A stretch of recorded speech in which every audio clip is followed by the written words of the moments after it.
Golden Radio Hour.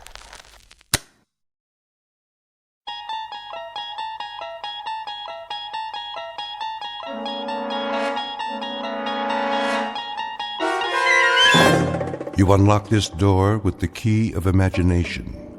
Beyond it is another dimension, a dimension of sound, a dimension of sight, a dimension of mind. You're moving into a land of both shadow and substance, of things and ideas.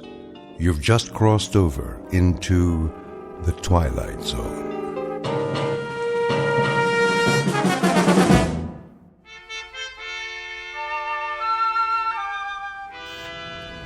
Boss? Yeah, Stevens. Got the feeder belt running again. Already? All it was a bad bushing. I had Walters fix it. Hanley will be glad to hear that. How'd you do it? Well, the manual said replace the main bearing, but I know that sound, just like the old unit. Yeah, the one that used to go down all the time? Good thing we saved the parts. We reground a roller and oiled it up. That's all she took. Well, nice work, Stevens. Real nice. Tell Walters thanks for me. No problem. Hey, Dick, how's it going? Oh, looking good, Mr. Hanley. I got the conveyor belt running. Should be back to capacity. Great. That'll bring the numbers up again. How to make the old man happy, huh? Oh, I don't know about that. Well, we do our best. I got me a real team here. Sure you do. Some of the boys, they know more about the plant than anybody. Been here longer than the old man. Walter Hanley, please come to the main office. Supervisor Hanley to Mr. Whipple's office right away. Second time this morning, huh, Mr. Hanley? Maybe you're getting a promotion. The old man just keeps pushing. He's on an efficiency kick, wants a 10% increase. For the quarter? For the week. Yeah? How are we supposed to do that? Don't ask me. Must be that computer of his. Some computer. I mean, numbers are one thing, but there's a limit. A man can only do so much. I'll tell Whipple you said so. Well, don't do me any favors. I got one more year to go and then it's pension time. You? You'll never retire, Bob. You want to bet? I got a date with some big-mouth bass waiting right up at the lake. I can hear him calling. That's not fish. That's the old man. Telling you to whip your boys like government mules. Well, then you can tell him this. You tell him to come down on the floor and work a shift sometime. He'll find out what it's like. We're not machines. I know you're not, and I'm glad of it. You're doing great, Bob. Try to squeeze out another 5% if you can. That ought to keep them happy for a while. And tell the boys I appreciate the good work. From all of them.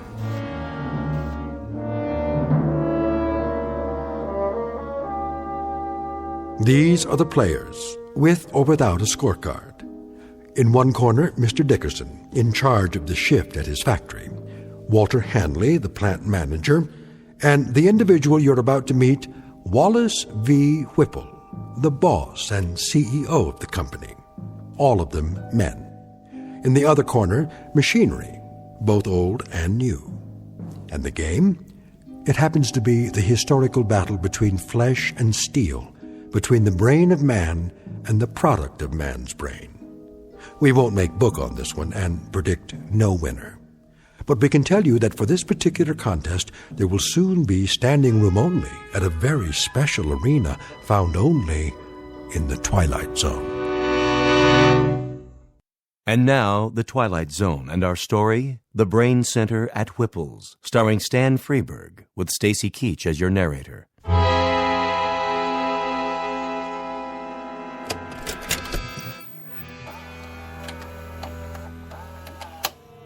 Greetings to our happy family of shareholders from the Whipple Manufacturing Corporation.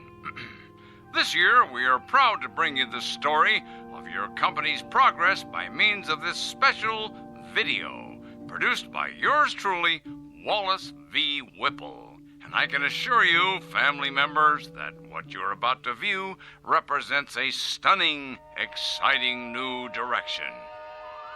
But first, let's visit our main plant here in the Midwest, where our employees are busy manufacturing pipe fittings, automatic temperature control devices, and the various accoutrements of our product line. This is one of 11 principal assembly facilities. I call your attention to the vast number of workers required to maintain and operate just one facility.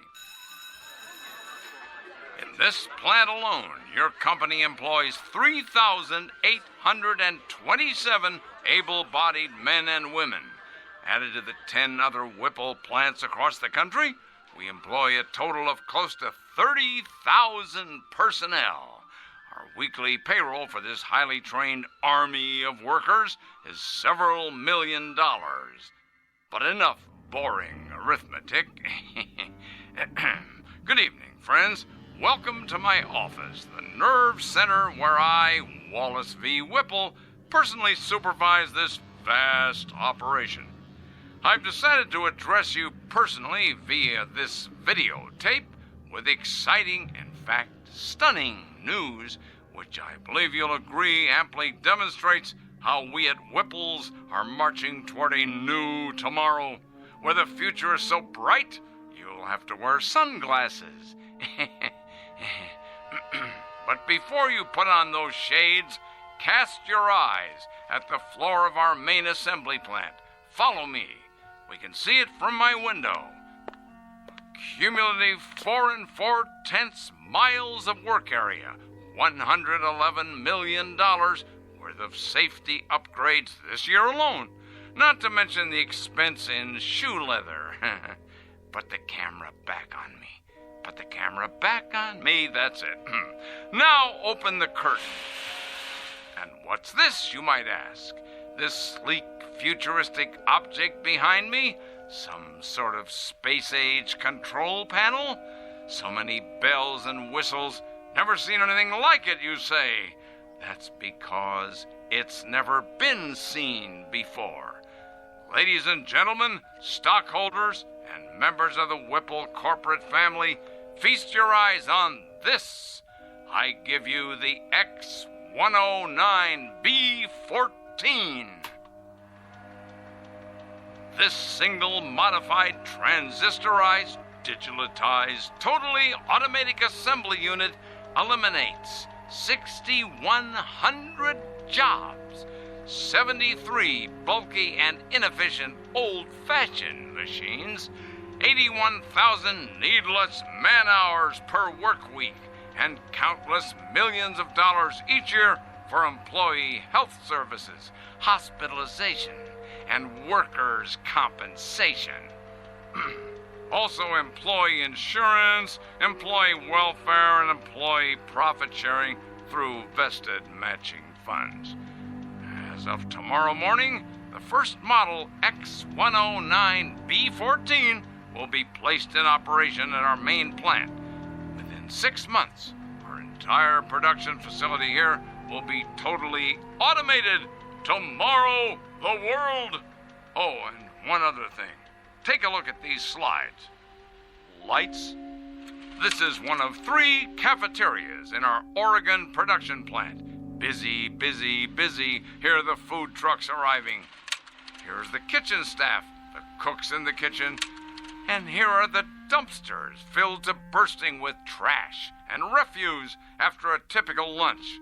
800 tons of food consumed over an 11-month period, and tons of garbage for the landfill. Oh, the waste of it all. Lights. Ladies and gentlemen, do you know what can replace and what will replace 800 tons of food? 1 can of simple machine oil. Wholesale price, 68 cents. Ladies and gentlemen, Whipple's moves forward to a new plateau of profit, progress, and posterity. In a sense, we have just shed ourselves of the anchor, the heavy, heavy, heavy anchor, the albatross, if you will, of human labor. Whipple's will now operate from a computerized brain center with machines exactly like this one. Ladies and gentlemen, this concludes our year-end report. Thank you very much. Well? Well, what? Well, what do you think, Hanley? Will this put the stockholders on their feet cheering, or will it? Not that I need any particular encouragement along these lines. The videotape speaks for itself. It does indeed. What's the matter, Hanley? You didn't care for it? Mr. Whipple, my duties have to do with management. Something wrong with the lighting? The soundtrack? I'm an engineer, not a drama critic. I'm not asking you to give it 4 stars, Hanley. But as a plant manager, I would assume you'd have a point of view as to the content. Frankly, I would have expected at least some degree of enthusiasm. Sorry, sir. Having to do with the fact that it's a most definitive and incisive report on what we plan to do around here. Now, does it or doesn't it give you the lay of the land? You can answer that, can't you? Oh, it gives me the lay of the land, all right. And? Looks like a pasture to me. Oh, what's that supposed to mean? You actually think you can automate this place in 6 months? Closer to 4 months would be a more reasonable guess.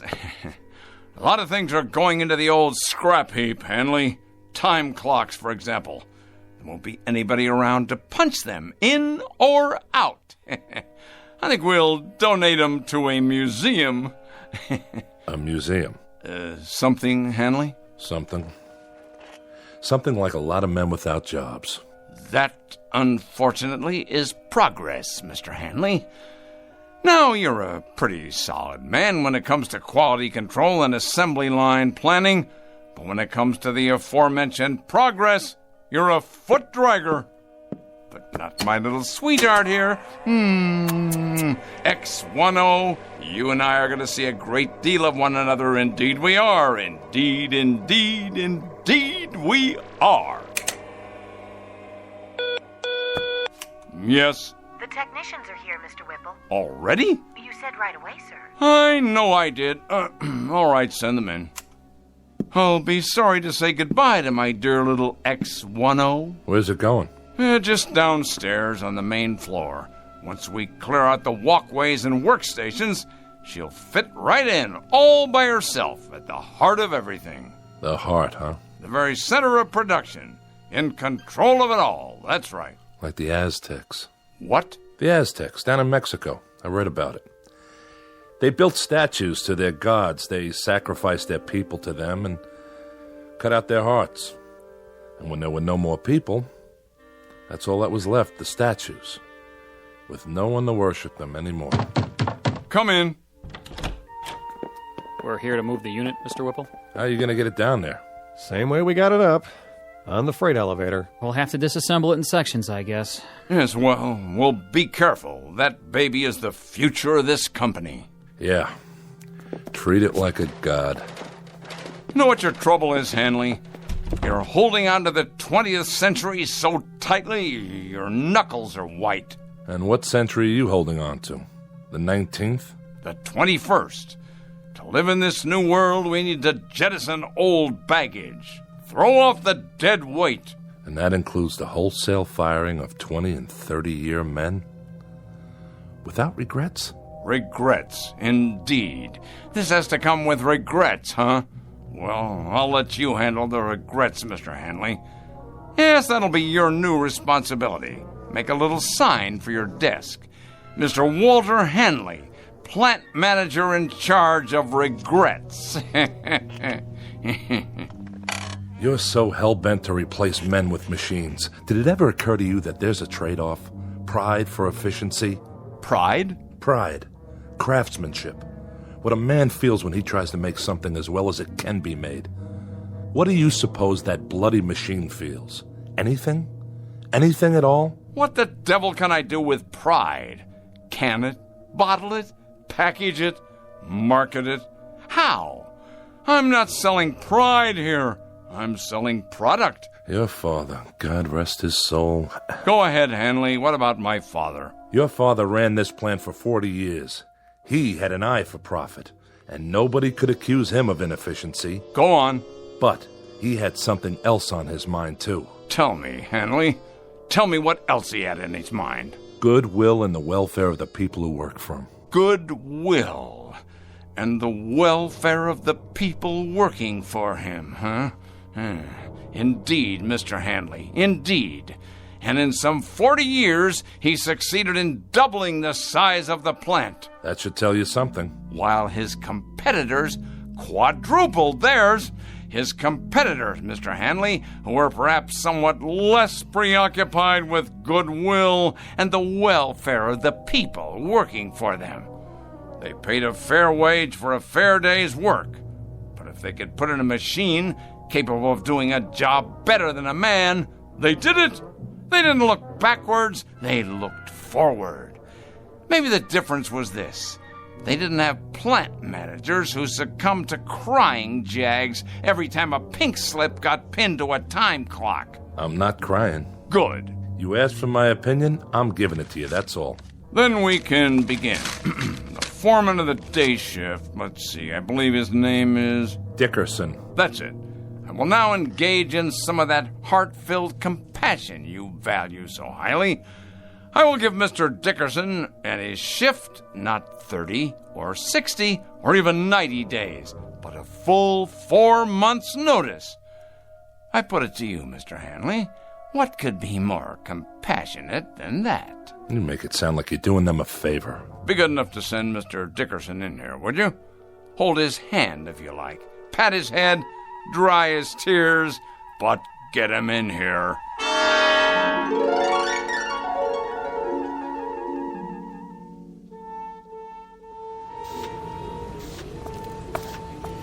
Hi, Mr. Hanley. Hello, Stevens. Nice work you did on the conveyor. Thanks. It wasn't nothing. Oh, yes, it was. Human ingenuity. That's worth a lot. Just doing my job is all. You seen Dickerson? Yeah, he's over by the new gizmo. What do they call it again? The X109B14. Some handle. What's it for, anyway? It's a mechanical brain. What? With a lot of fancy electronics in it. Programmed to run the whole operation from one place. Well, if you ask me, it don't look very smart. My car's prettier than that thing. It's got a face, though. Where? The way those dials look. They could be eyes. Oh, come on. I'm serious. Well, then, it's a real ugly face. That's right. An ugly, miserable face. I want you to take a good look at it, Stevens, and remember it well. Because it's not a machine, it's an opponent. The face of the enemy. Don't ever forget it. It's a hateful face. This time we've got ourselves an enemy worth hating. Come on, let's get moving. On the job, fellas. Heads up. Pick it up. Let's go.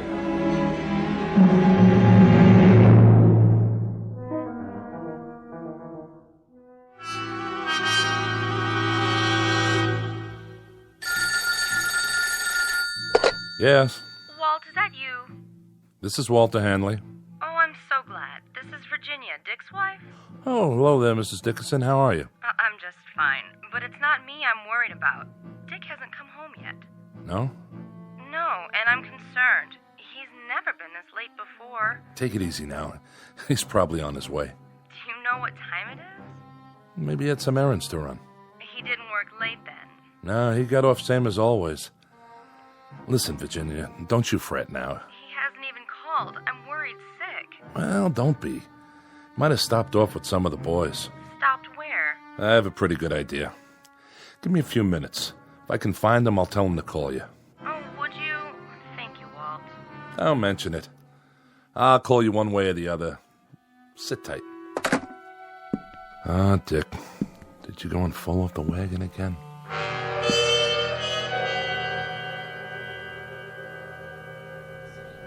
Hey, bartender. Yeah, Dick? Send me up another one. Oh, I don't know. You've been hitting them pretty hard. Just one more. It's getting awful late. It should have closed a half an hour ago. Why don't you go home and sleep it off? You know what these are? Pair of hands? Sure. Pair of hands. My hands. You know what else they are? I think you're gonna tell me. They're obsolete. They're off the market now. They're like little wooden wagons trying to roll down the freeway. Flesh, bone, muscle, nerves. But that doesn't cut the mustard anymore. I'm gonna tell you something else. Well, whatever it is, make it short. I gotta wash up everything and count the till. There isn't a machine made yet that can beat a man. Not a one. I'm not arguing with you, am I? I'll just go over there right now and prove it. I'm going to take Whipple's new machine, and I'm going to turn it into nuts and bolts. Easy, easy. Just you watch. And if that slob of a watchman gets in my way with his big old keychain, I'll strangle him with it.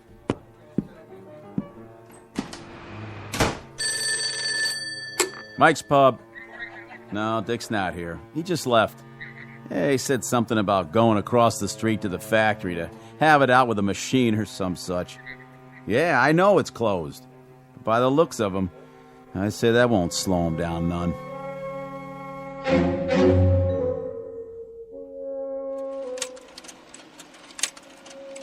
Sorry to make you stay so late, Marianne. Well, that's all right, Mr. Whipple. But take a look at these slides. I had the advertising department make them up. That's the one I like. Which one, sir? This one. I want your honest opinion, Marianne. Does this look like an image for the 21st century, or does it? Well... You don't like it? Oh, yes, sir. I like it fine, only... Only what? Well, the way you've got that machine behind you in the picture. The X109B14? What a beauty, huh? I guess so. But it looks like it sort of has a face, doesn't it? Where? What face? Like it's carved in stone or something. You know, like those tiki things on Easter Island and nobody knows how they got there? Huh. I don't see that. Done in metal, of course, but with those two big dials, they could be the eyes. And the slot in front where the paper comes out, that's the mouth. Oh, yes. And the way it's behind you like that, it could be, well, your shadow or x-ray or something. It should be just you, sir, being so handsome and all. I see what you mean. Without the X109B14, however... Oh, do you want me to get that? WVW here. Who is this? Yes, what is it? Where? Well, you're supposed to be the watchman, Scott. Were you asleep or something? He's got a what? Well, why didn't you shoot? Yes, I know who he is. Never mind, I'll go out and look for him. But you better haul your duff over here in a hurry in case he shows up. Trouble, Mr. Whipple? Not really. Some drunk barged his way into the factory.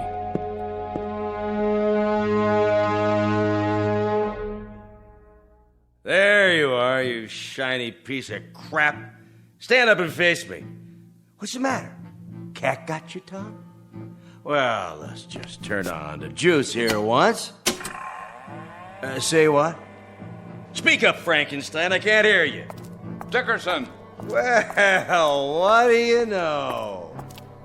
I just got a call from Scott, the night watchman. Did you now? Said you were drunk and forced your way in. Forced, is it? Well, I am drunk. And I did come in without waiting for permission. Your permission. All right, what is it you want? I've worked here 30 years. Been a foreman for 17. In my book, that gives me some rights, Mr. Whipple. You've got the wrong book, Dickerson. Mine reads as follows. You're drunk, disorderly, and guilty of trespassing. I got here as fast as I could, sir. Scott, if this man isn't out of here in 1 minute, you're to have him arrested. I'll escort him out. Come on now, Dick. Arrested, I said. The man is armed. Guilty on all counts. Of course, it's only a crowbar. But if a man knows how to use it right, it could do enough damage. Okay, give it to me now. You don't want to make any trouble. Stand back.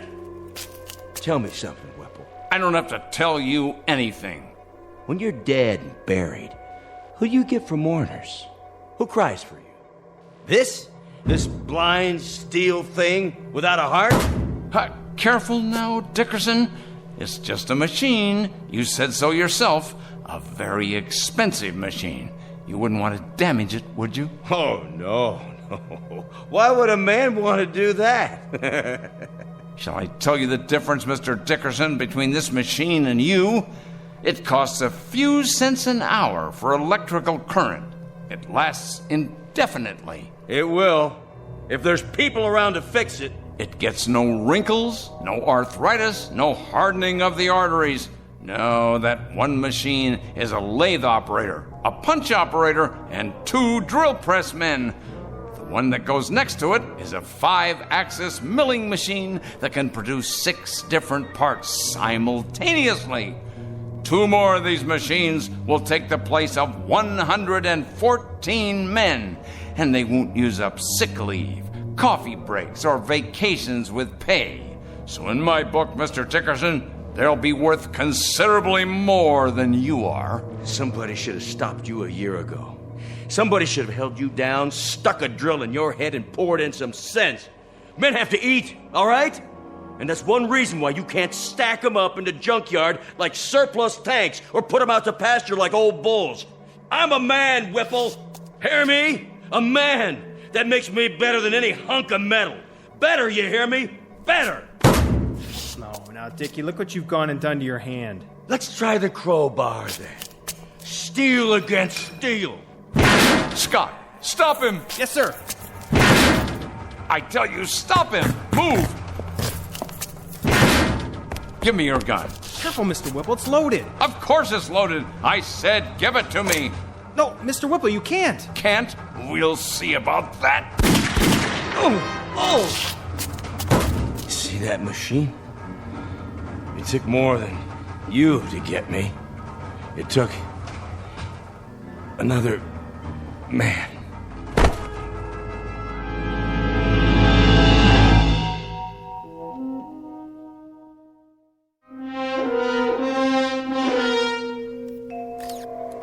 I can't get the specs up. She's barely reading. Try a new motherboard. Looks like the processor's fried. Better check the drives while we're at it. I don't understand it. What kind of nutcase would do this? He was no nutcase. He was a good man. Then why'd he hate the company so much? He didn't hate it. He loved it.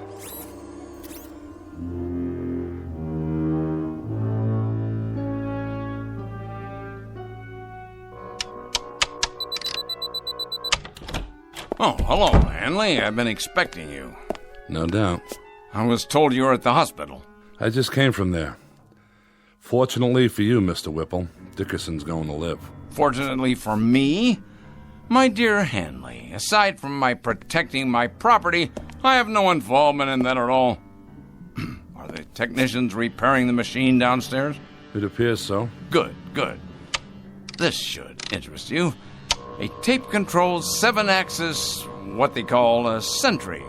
Know what it does, Hanley? It is connected to every single plant section, tooling complex, and assembly line in the factory. It keeps absolutely accurate data on quality control, product rejects, man hours, machine hours, cost factors, and everything else. It's one of the most sophisticated machines I've ever seen. How many men does it replace? Well now, this should please you, Mr. Hanley. It'll only replace one man. You. That's only right, Mr. Whipple. Since the point of my coming here tonight was to give you notice. I suspected as much. You're a practical man, Hanley. An industrial team has to be compatible. When two men, well, when they rub one another the wrong way, it's unrealistic that they stay on the same team. Needless to say, Hanley, despite the fact that you think of me as some kind of heartless Scrooge, I don't intend to forget the many years of service you've put in here for my father and for me. So I'm giving you a liberal severance pay. What I think you'll agree is a far better than average pension. That's very decent of you, Mr. Whipple. And I'd like to give you something in return, if you don't mind. And that is... you struck me. That was for you, Mr. Whipple. Directly from me. For your insensitivity, your lack of compassion, and the fact that you're a cold-blooded manipulator of men as well as machines. You may take my severance, my pension, and your goodbye speech and stick them into the nearest metal orifice that's handy. When I walk away from you, I walk away clean. And that, Mr. Whipple, is one hell of a trick. What's that for? To keep people out or in? A new Watchman device, much more reliable than the old one. Now, if you will swipe your ID card, just don't try to use it after tonight. Your code won't work the next time. If you could build one of these machines in the shape of a wife, your cup would runneth over.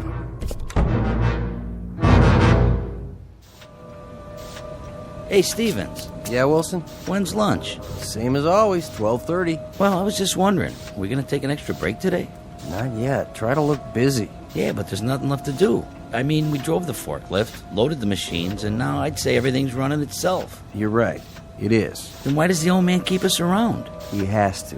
Labor laws. But we won't be here much longer. And then it's Unemployment City, huh? This isn't the only factory. Yeah, but if Whipple's keeps it up like this, pretty soon there won't be any competition. Monorail crane, 4th floor. Crane in position. It's like those machines are talking to each other. They have to talk to each other. Nobody else would listen, except maybe Whipple. Strip stacks picked up by monorail cranes. Activate conveyors. Monorail crane fully operational. Strip stacks delivered. Reposition for next load. Sounds fine, X10. Come in here, would you, Marianne? I'd like to show you some slides of the new ad campaign. Your secretary no longer works here, Mr. Whipple. She has been replaced by a high-capacity module of the X10 series. Oh, yes, of course. Put me on the PA system. Right away, sir. Technician to brain control. Immediately, please. Yes, Mr. Whipple? Run a control check for me, would you? I've already done that, sir, 2 hours ago, and if you recall, I did it right after you came in this morning as well. Did you ever hear of preventive maintenance? That's my job, Mr. Whipple, but what you're asking me isn't maintenance, and it's not preventing a thing. Isn't it indeed? And I presume you know what this plant needs better than I do? Well, I know that running equipment checks 10 times a day is a waste of effort, sir. It's getting to be a kind of an idiotic ritual around here. You realize, of course, you realize that your presence here is for the moment a necessity. I stress the words "for the moment." Case in point, young man. Case in point. Watch this. Take a letter, X10. Dear sirs, yours of the 14th, received and acknowledged. The quick brown fox jumped over the etc., etc., etc. Now, print, please. See that? A perfect letter. Without error, without corrections. Typed as of the moment of its conception, using voice recognition technology. Am I getting through to you? I presume you mean to demonstrate that secretaries are obsolete now? Precisely. Obsolete. And what does this mean? It means no more powder rooms, no more coffee breaks, no more work stoppages because of inconveniences like maternity leave. Inconveniences like maternity? You'll forgive me, Mr. Whipple, but if this sort of thing keeps up, we're going to have perfect products, but mighty few people to buy them. This, happily enough, is not my concern. Efficiency is my only goal. You looked around this place lately? The cafeteria, for example? It's just like a cave. Not a soul in there, just vending machines and music coming out of a loudspeaker. You walk around the parking lot, it's a desert. There's no people, no cars. This place has everything in the way of convenience now, but you know what it lacks? Enlighten me, if you will. Voices. Laughter. Just whatever it is that people feel for other people. That's what it lacks. This is a lousy place to work in, Mr. Whipple. Then shall I spare you the inconvenience of suffering it any further? You're fired. I've been expecting that. As a matter of fact, I've been wanting it. I can't work here anymore. It's too darn lonely. Pick up your check at the front office. Yeah, just one more thing, Mr. Whipple. I think it wouldn't be a bad idea if you got an equipment check on yourself.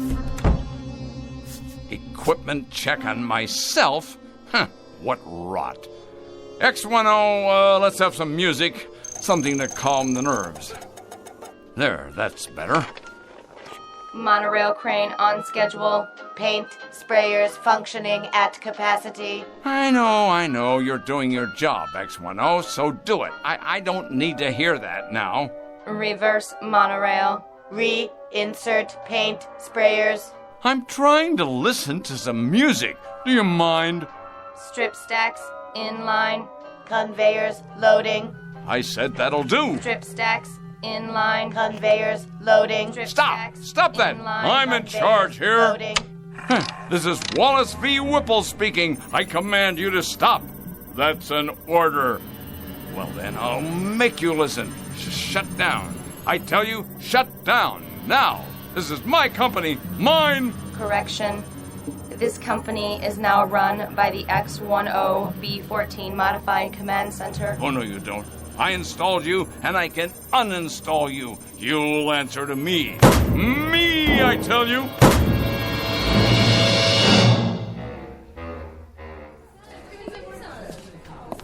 What'll it be, Mr. Whipple? Beer, please. One beer coming up. How about you, Mr. Handley? One more? No, thank you. Well, 2 other days, Hanley. I'll drink to that, Mr. Whipple. How are you finding your retirement? Tolerable, Mr. Whipple. I managed to keep busy. Not as much as I'd like, of course, and my wife says I'm underfoot all the time. But I'm doing all right. It's kind of nice to sleep late in the mornings. Yes, it's a good thing, though, this retirement, I mean. Man should have time for leisure as he gets older. It's important he has time for leisure. That's so, Mr. Whipple. When the board of directors decided that I was overtired and could relinquish some of my responsibilities, well, if the truth were known, I did feel a certain resentment toward them. But actually, they were quite right, quite right. You don't have to explain. No, I want to. With the perspective of time, I've begun to realize that when they moved me out of there, it was nothing personal. Of course, I'm not married, and, well, it's somewhat dull for me at times. Oh, I manage to keep busy, but there are times that I wish they really had no right, no right at all. They chuck a man out in his prime like he was some kind of machine part. Said I was neurotic. Said being with the machines like that all by myself had warped me. That was the expression they used. Warped. Like a piece of metal. Well, really, Hanley, it isn't fair. It isn't fair at all. A man has worth. A man has value. And they just snap their fingers and bring in a replacement. It really isn't fair, Hanley. It isn't fair at all. The way they diminish us. But he'll find out. My replacement, whoever he is, he'll find out soon enough.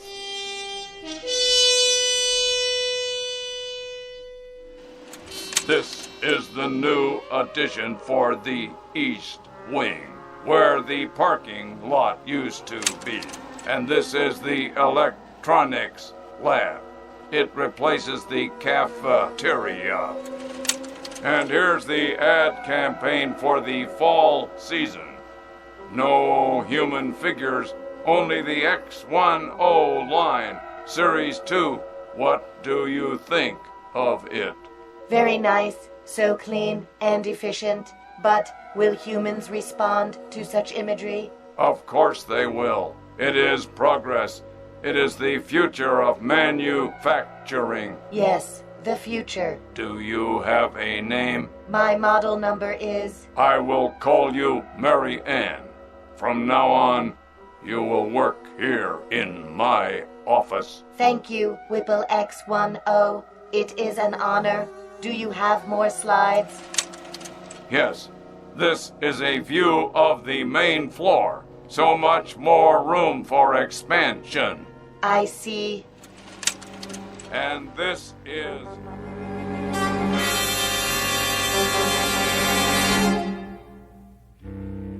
There are many bromides applicable here.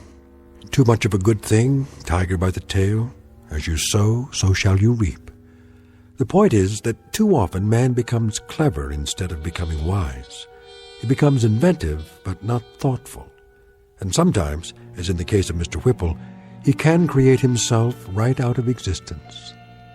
Our tale of oddness and obsolescence from the Twilight Zone. More from the Twilight Zone after this. Hi, this is Carl Amari, producer of the Twilight Zone radio dramas. I'd like to take a moment to tell you about our official website at twilightzoneradio.com, where you'll get the latest news and information on these Twilight Zone radio dramas. Plus, at twilightzoneradio.com, you can digitally download 3 free episodes or any of our episodes for only $1.95 each. In this age of ever-changing technology, we've decided to make these episodes instantly available to you by making the Twilight Zone radio dramas a digital download-only series. This means that this series will no longer be offered on CD. The CD collections at our website are now being offered while supplies last at buy one, get one free. So be sure to get your favorites before they're sold out. Be sure to visit us often, and I'll see you in the zone.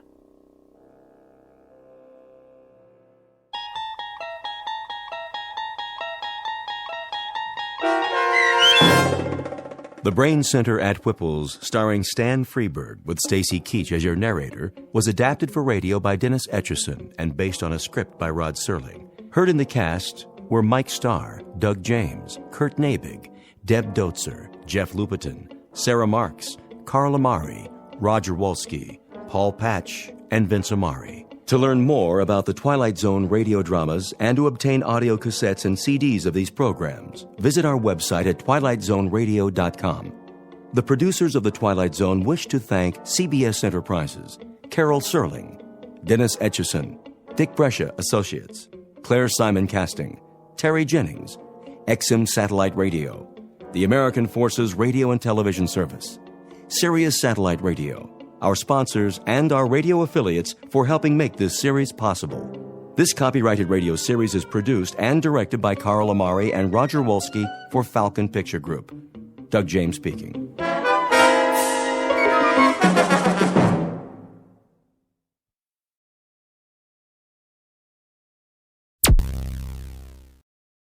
Thank you for listening. Please like and subscribe.